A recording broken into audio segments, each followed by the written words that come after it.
Okay, hello everybody, and welcome to Science World, Girls in STEAM, the World of Video Games Networking event. My name is Hiva. I'll be your host for today and having the lovely opportunity to introduce you to all of the mentors and fun panelists that we have for you today. So first off, I would like to begin by gratefully acknowledging that Science World is located in the traditional and unceded Squamish, Musqueam, and Tsleil-Waututh village of Sedok. So today we will start with a quick introduction from our amazing group of mentors, and then you'll have a chance to join them in smaller groups in breakout rooms to learn a little bit more about each of their careers. We have two technicians today here, Madeline and Brian, and they will be monitoring the chat. If you do have any technical issues, they would be happy to assist. We also ask that you keep comments in the chat and question section relevant and respectful to the topics being discussed. So you also may have noticed that we have an ASL interpreter with us here today. So now let's go ahead and meet our mentors for today. So mentors, if you wanted to go ahead and put on your camera, yeah, I'll introduce you one by one. We have three lovely mentors joining us here today. So what I'm going to ask you is just let us know name, pronouns, title, a brief job description, and the coolest part of your job. So Biddy, why don't we start with you? Hi, thank you for having me. So my name is Vivi, she, her are my pronouns.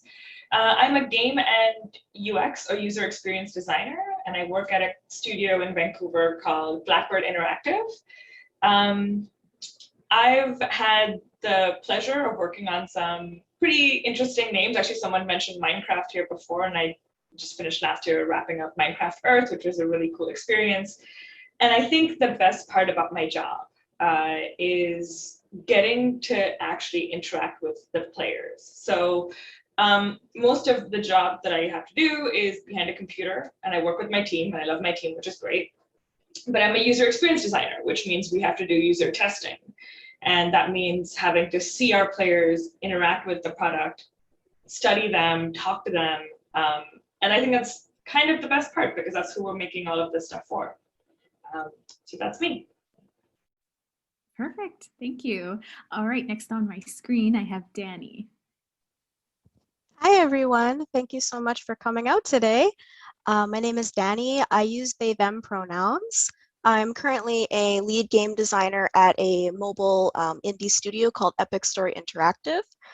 We've published some games such as Beyblade Burst Rivals, Ben 10 Heroes, and Slug It Out.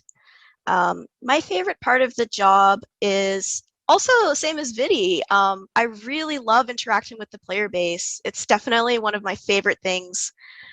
We have a Discord server for our games, and I check in with them every day, and just, I really like to talk to them and see what their favorite parts about our game are and what they would like to see in the game. And it's always really inspiring when we're aligned on the features that we want to put out for them and what they really enjoy. Perfect, thank you. And then last but not least, I have Leanne. Hi there, hey, my name is Leanne. I also go by Lam, she, her. I'm a lead game designer at Gasket Games in Vancouver. We recently released Stormground cross-platform. It's a turn-based strategy Warhammer game. I didn't work on it, but it's really great. If you're into that kind of thing, definitely go check it out. I do a lot of brainstorming in my job, coming up with ideas based on business needs and what's fun, but also a lot of managing people on the team, making sure that people have what they need, if they need any support for anything, and communicating the needs of a project in a way that everybody can understand and contribute to. And I think my favorite part of my job is getting to work with all of the different kinds of people that you work with in games. You really need every kind of person to work to make a game. You need the left brain technical folks and the super right brain creative people and the business people and the marketing people and everybody. And yeah, I love learning. So I love getting to learn a little bit of what everybody does as well. So that's what I do. Perfect. That's awesome. So yeah, these are our three mentors for today. So we'll just begin with a question session with our mentors. So I have a couple questions and a couple of them in the beginning. We'll get everybody to answer, and then depending on time, maybe we'll popcorn style a few of the other questions that I have. So for everybody, how did you get started in the career that you're in? So Leanne, you mentioned that you kind of are in a more brainstorming and management role. So yeah, tell us a little bit about that. How did you kind of get started in that role? Sure. Yeah, I should say that that's my role right now, because we're pitching games to various people to try to get funding to make the games. So that's what my job looks like right now. Later on, it'll look a little bit more hands-on, actually building the game, which I'm looking forward to. But I took a bit of the long way around to get into games. I went to university for sculpture, actually, like physical art sculpture. So like, yeah, clay and welding and things. So not exactly theoretically applicable to what I do now. But then I graduated and I was kind of looking around for things to do. And I ended up on a film set and I was enjoying making props. And this is a weird story, but I promise it'll come around. And then I was thinking, oh, that's maybe, I enjoy doing this. So I was looking around for programs that might help me take my career in that direction. And I ended up on the Vancouver Film School website, and they had a game design program. And then everything just kind of clicked. It became very obvious what I was supposed to be doing. So prior to that, I didn't really think of game design as a job that, you know, was something that I could do. So I applied, I came out here, did my 1-year course at BFS, and then got a job at a company called DNA. And then everything happened from there. It was still a little bit windy road because I started in art and not design, but I worked my way over, and now I'm very happy to be in actual game design. So. Perfect. That sounds good. All right, Dani, what about you? How did you get started in the career that you're currently in? Well, I always loved video games as a child. I used to play games a lot with my dad. That's what really got me into playing games. As I grew up, I got really into doing art, and I actually was wanting to be a video game artist for a while. In high school, I would draw like lots of comics and whatnot, and I really wanted to transform those characters into characters that I could imagine in games. A lot of these characters were representations of myself, which I'd never really seen in video games. So, you know, more females, non-binary people, plus-size people. It's really important to me that those types of people are represented in games. So I guess as a young age, I've always been very focused on that. From there, I applied at a few different schools. I ended up going to the Art Institute of Vancouver for game design.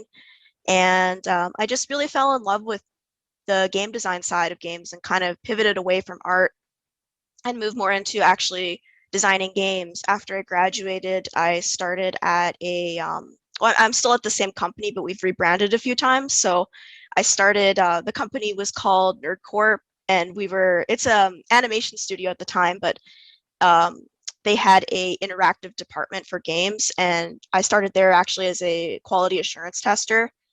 6 months later, I got promoted to a junior game designer. The company rebranded with DHX Media. I continued working with them on some games. Stayed with the company still. They went through another rebrand. Now we're Epic Story Interactive. And so I've been working with them. I went from intermediate game designer to senior game designer, and now I'm lead game designer of the company. So that's kind of my journey. Very exciting. Thank you for sharing. All right, and last but not least, Vivi, if you want to let us know how you got started in the career that you're in. Sure. It's kind of funny because my answer is very similar to Leanne's answer. I studied interaction design. So I grew up in Australia for a big chunk of my life, high school, college. life, all that stuff. And so I studied interaction design because I thought I wanted to be an installation artist. And that's what I used to do. I used to build installations, but interactive installations, so like a bit of robotics in there.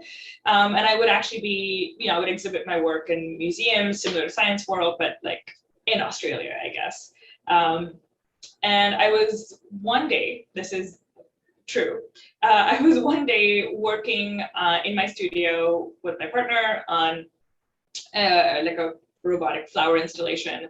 And in my breaks or during lunch, I would play video games because games are great. And one of my supervisors like, you really like playing video games, huh? Like we started talking about it. She's like, I know these people. And these people happen to run Halfbrick. So for those who don't know, the game Fruit Ninja, perhaps, whether you like slice fruit, it was really big for a while.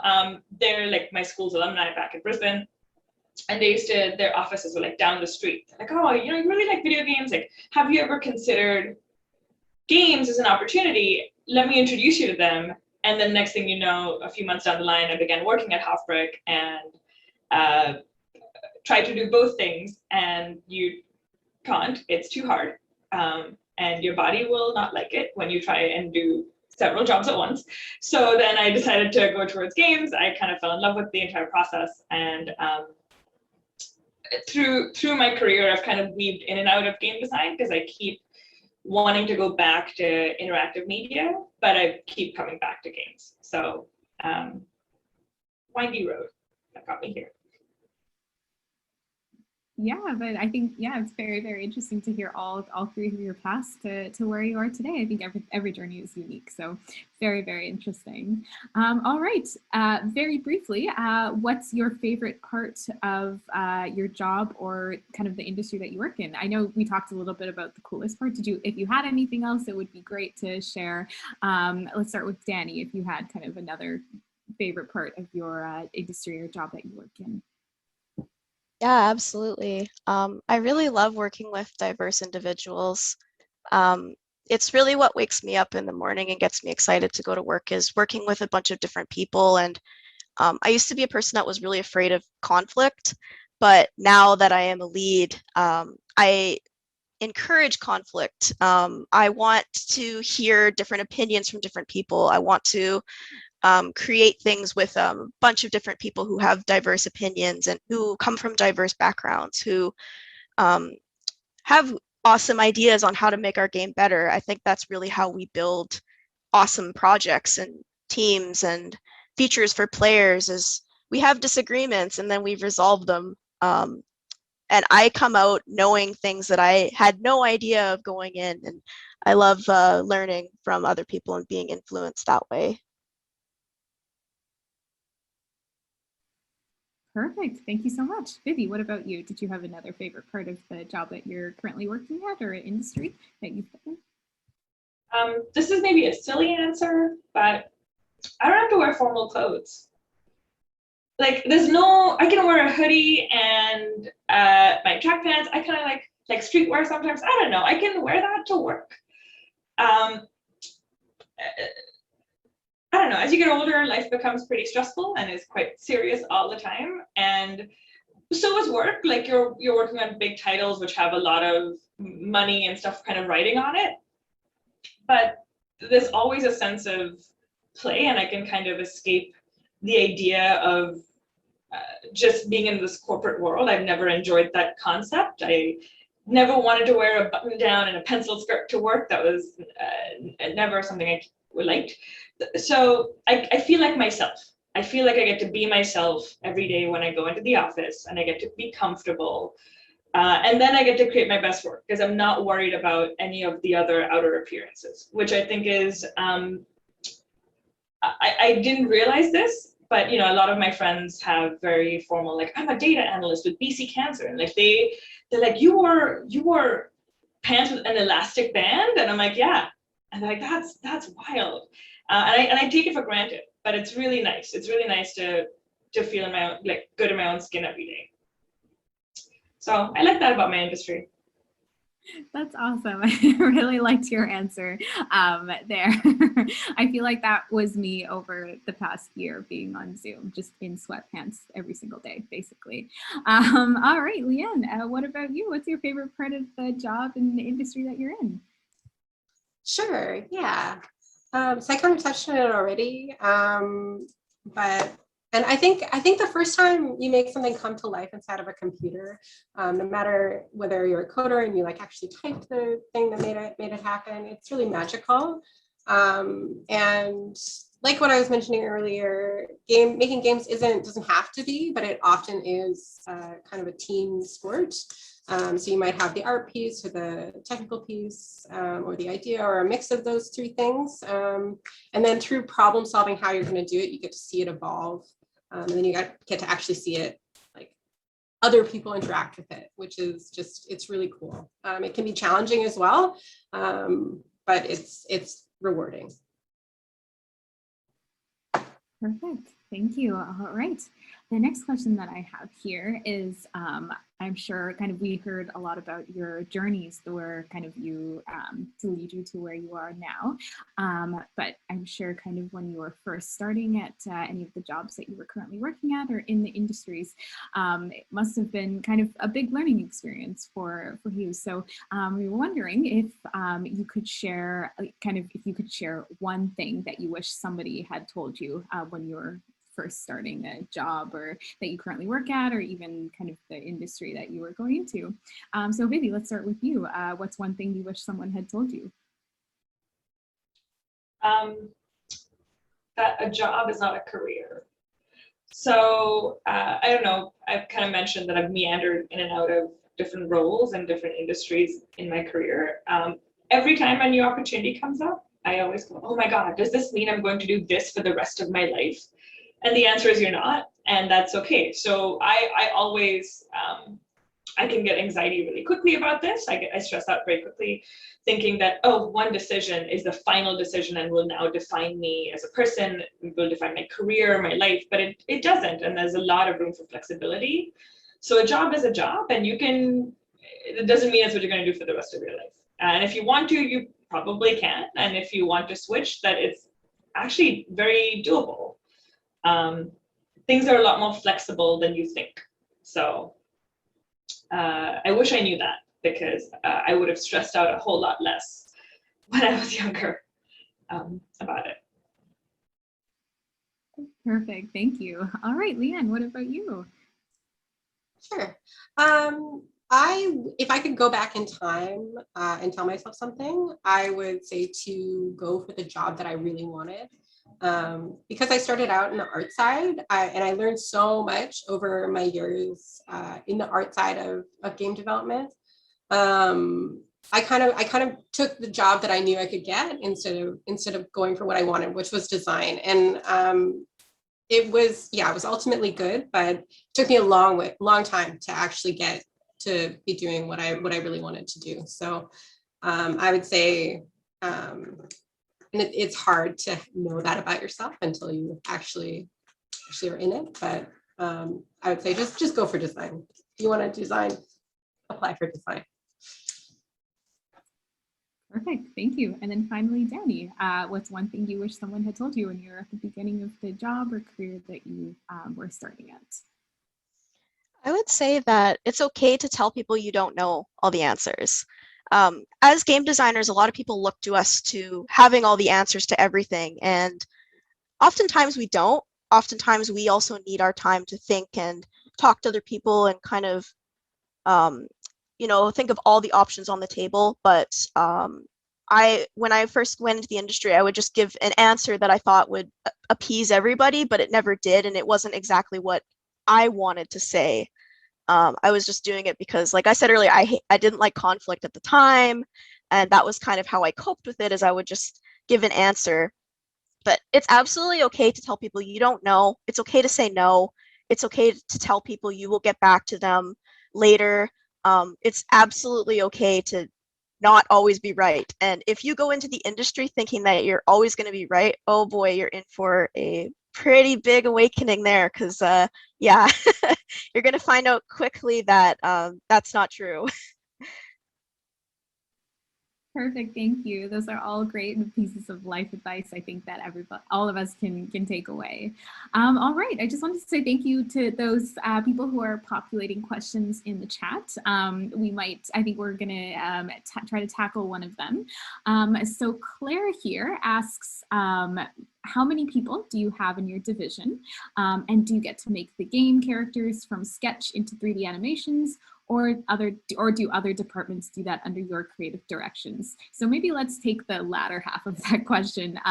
Do you get to make game characters from sketch, or do other departments do that under your creative direction? So I think that's a little more elaboration on what your guys' roles are.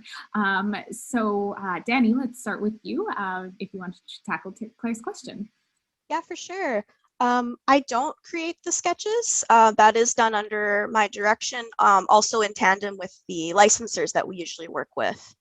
At my company, we have 2 artists that do all that stuff. And my role really is to facilitate the direction and to also facilitate the communication between the artists and the licensors, and making sure that the piece of content that they're creating is what the licensors are wanting. Perfect, thank you. Leanne, do you have anything else to add on to Claire's question? No, I don't think so. I mean, that's very common for game designers. Maybe in a very small studio, like an indie studio, you'd find more crossover. But as studios get larger, you're going to find people becoming more specialized, and that communication piece is very important to make sure, especially when you do have a partner where intellectual property is involved, that everybody's on the same page, because it can throw a big wrench in if you miss a detail early in the process, and then you go through sketch and modeling and rendering and all the rest of it, and then it's like, oh, we didn't do this important thing. So that would be part of my job as well. Very fair. And then Vivi, did you have anything else as well to add on to the question? No, I think that was covered between both the speakers really well. Perfect. Yeah. Perfect. So my last question that I'm going to be asking everybody to share, it's what is something that you are excited to see happen in your industry in the next 5 years? Because I'm sure in your kind of time in the video game industry, you must have seen so many changes over that small period of time. So yeah, we wanted to know what you're excited to see happen. So Leanne, let's start with you if you have if you wanted to comment on what you're excited for. Sure. One thing I'm excited to see, or I hope to see, is the industry to continue to improve conditions for the people who actually make games. There's been a long time problem with something called crunch, where people are expected to work really long hours at the expense of their family life, their personal life, and companies can, because of the passion that people who make games have for their job, companies can have historically taken advantage of that. So we are seeing things start to turn around. My company has been really great. A lot of companies will experience some crunch, which is really unfortunate, but they're very conscious of it, and they do their best to make it up to people and to prevent it from happening in the first place. And they also, a lot of the people in my company, in the leadership, and also a lot of the people who work there are, I'm a parent, I should mention, are parents as well. So they understand that people have lives outside their job and need to accommodate that. So we have things like flexible hours, we have core hours. We work from 10 to 4. And then we make up the rest of the time in a way that serves everyone, which is just really lovely to see. Perfect. All right, Vivi, what about you? What are you excited to see in the next in the next couple of years in the video game industry? I think my answer isn't too far from Leanne's answer, where it's the conditions, but it's also like I also hope to see better inclusivity in studios. So I have frequently been the only person of color in a studio. Now the company I work for is quite large, but when I first started, I was one of like a handful of, not even a handful, like 3 female designers in the entire studio, and there were like 100 people there initially at the time. So that's you know, someone just actually asked in the chat like what percentage are women. It's like, well, that's a bit of a problem.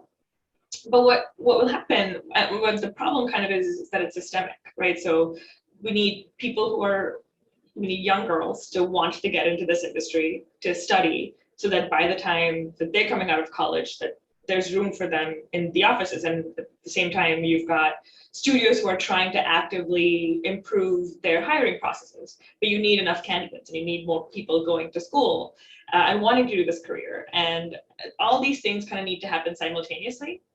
So the problem can be solved today immediately? Well, no, we kind of need, the whole pipeline kind of needs to change, right? So 5 years, well, that's the hope I have, is that there's more women in games. And the team I'm on now, we have a female lead designer, and I can't say that it's just because you're a female lead designer that it's made a big difference in one. Like there's no, you can't like factually make a direct correlation here, but I will say that games tell stories, games create experiences for people, and you want to build experiences that are for everybody, and you need everybody, you need all representation to be able to contribute to that. So yeah, it's an entire pipeline from school all the way through to the game that you will play.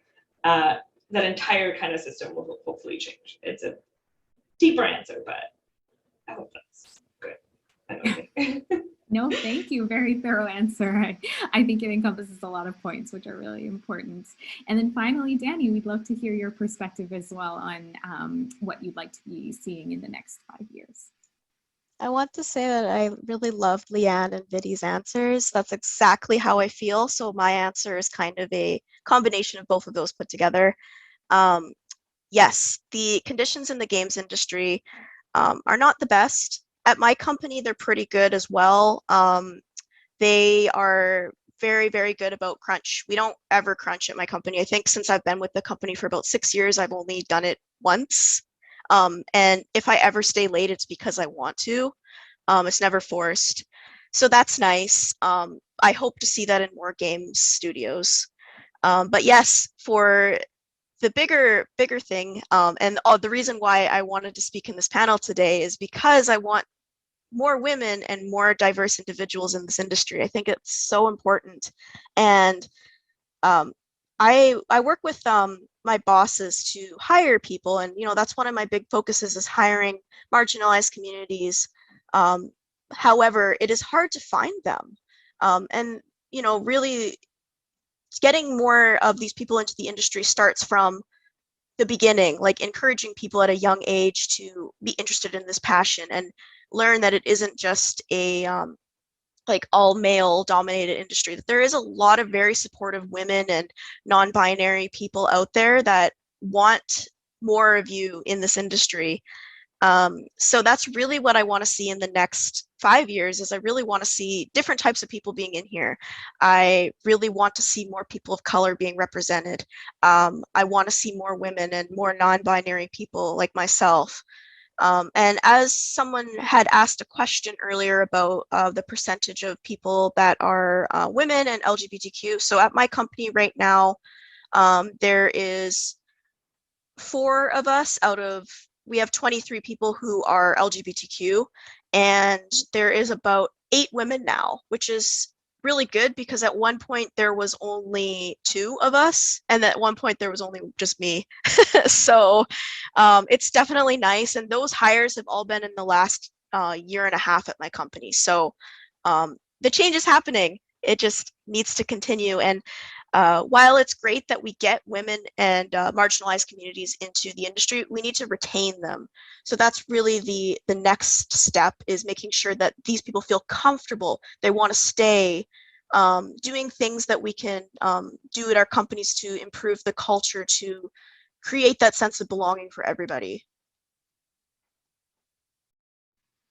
Perfect, thank you. And with all of those really inspirational answers, thank you so much for taking the time to answer all the questions that that we had. I think we learned a lot of life lessons and just gained a lot of insight into the video game industry. We would like to thank you for joining us today, and a huge thanks to our wonderful mentors for sharing their time and their experiences with us. I personally learned so much about the video game industry. We really appreciated hearing all your life advice that you have to share with us.